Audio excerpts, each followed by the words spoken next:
Melanjutkan cerita dari Battle Drog Devon season kelima Nyan Fan Academy Jianan episode ke-54 kemarin.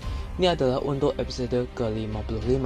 Memang bukan sama persis dengan cerita Donghanya nanti, tapi kurang lebihnya akan seperti ini. Karena bagaimanapun di Dongha itu ceritanya akan lebih dipersingkat. Setelah pertarungan dan diskusi Soyan dengan Halo, Soyan menyempatkan untuk melihat kondisi sisa-sisa keluarga Xiao saat ini. Keluarga Xiao memang sangat menderita dan bahkan dalam keadaan yang memprihatinkan. Namun setidaknya selama bertahun-tahun ini, mereka telah dilindungi oleh klan militer di Kekaisaran Jiama. Di sini pula, Soyanlah yang ditunjuk sebagai kepala klan Xiao dan kedepannya klan Xiao akan dihidupkannya kembali. Untuk pelatihan para anggota klan Xiao akan diserahkan kepada Zhou Li. Zhou Li mengucapkan kalimat terakhirnya. Kamu saat ini adalah pilar yang menopang seluruh klan Xiao. Selama kamu tetap berdiri, klan Xiao akan tetap berdiri dengan bangga. Oleh karena itu, kamu harus sangat berhati-hati saat bertindak. Soyan juga mengingat masa lalu dengan ayahnya, Shaozan.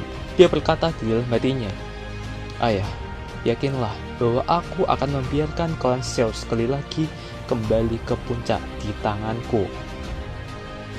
Setelah itu, tanpa disengaja, Soyan bertemu dengan Yafei dan Hei Bodong saat hendak kembali. Hei Bodong mengatakan, aku baru saja akan mengirim seseorang untuk mencarimu.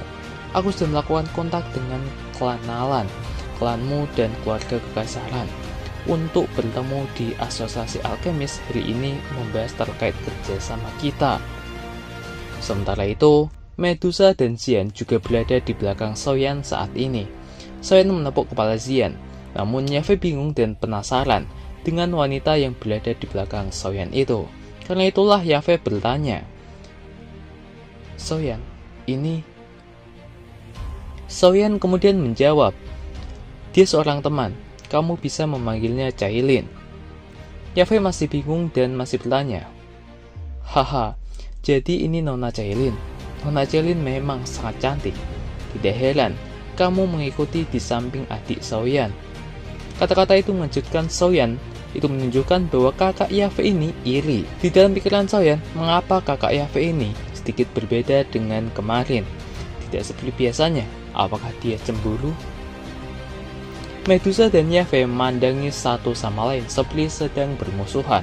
Tiba-tiba Medusa mengatakan, mengapa kita menunda percakapan di sini daripada melakukan hal yang serius?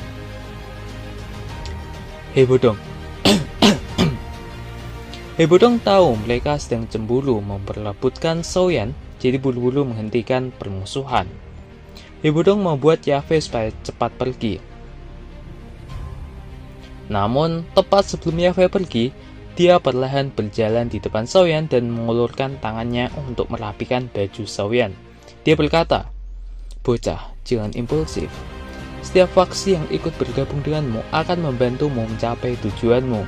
Kamu sekarang tidak hanya membawa nasib klan Xiao, tapi kamu juga berhutang janji padaku.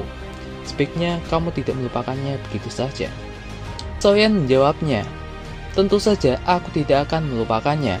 Sebelum aku pergi, aku pernah mengatakan bahwa aku akan coba yang terbaik untuk membantumu. Bahkan jika kakak Yafei ingin menjadi seorang ratu di masa depan. Yafei menjawabnya dengan menggodanya. Aku tidak tertarik menjadi seorang ratu. Hei Bodong tertawa terbahak-bahak saat melihat mereka berdua saling menggoda. Dia bisa merasakan bahwa wajah Medusa di belakang Soyan semakin dingin. Yafei tersenyum dan menepuk kepala Soyan dengan mengatakan, baiklah, aku pergi dulu. Kalian cepatlah ke Asosiasi Alkemis. Jika ada berita terkait dengan sekte misi Lord, aku akan segera memberitahumu. Soyan melihat kepergian Yafei yang menggoda itu sambil membuat Medusa benar-benar cemburu dengan mengatakan, jika kamu belum cukup melihatnya, kamu bisa mengikutinya dan terus menontonnya. Soyan bingung dan mengatakan, wanita ini, kenapa dia bersikap sangat aneh hari ini? Hei Bodong tertawa terbahak-bahak. Dia menjawab, dia cemburu. Semua wanita seperti itu. Bocah, kamu sangat baik. Kamu sangat baik. Kamu benar-benar berhasil menjinakkan ular betina itu yang menakutkan di seluruh kekaisaran Jiama itu. Cemburu. Soyan tertawa dalam hatinya. Tidak mungkin ular betina itu telah lunak kepadanya, karena bisa saja setelah perjanjiannya selama setahun itu, dia akan dibunuh oleh Medusa kelak. Dalam perjalanan itu, Hebron juga merasakan keanehan dengan anak kecil di samping Soyan. Hebron memperhatikannya dan berkata, gadis kecil ini sepertinya sedikit berbeda. Xian tidak senang dengan tatapan Heilo, sehingga dia berkata, orang tua, jangan sembarangan melihat. Jika tidak, aku akan meminta Cai Lin Jiji untuk memukulmu. Orang tua mesum, pergi dan matilah. Soyan tersenyum dan menepuk kepala Xian. Dia kemudian berkata kepada Heilo, kamu seharusnya tidak meremehkan Xian. Hampir tidak ada doang yang bisa mengalahkannya. Bahkan beberapa doang akan kesulitan melawannya. Hebodong masih bingung dan memikirkan terkait dengan gadis kecil itu. Tapi kemudian Soyan menggantikan topi pembicaraan dengan berkata, ayo segera pergi dan lihat wajah mereka yang sudah tidak bertemu selama 3 tahun ini.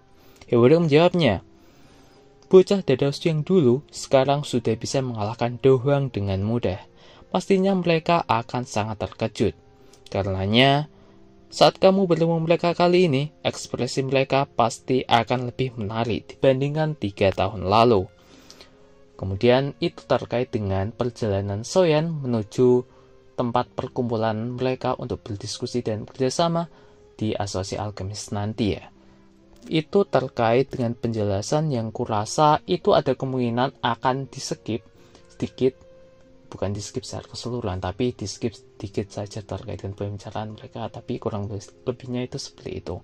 Kalau ini terkait dengan ya cemburunya antara Medusa dengan Yahweh nantinya.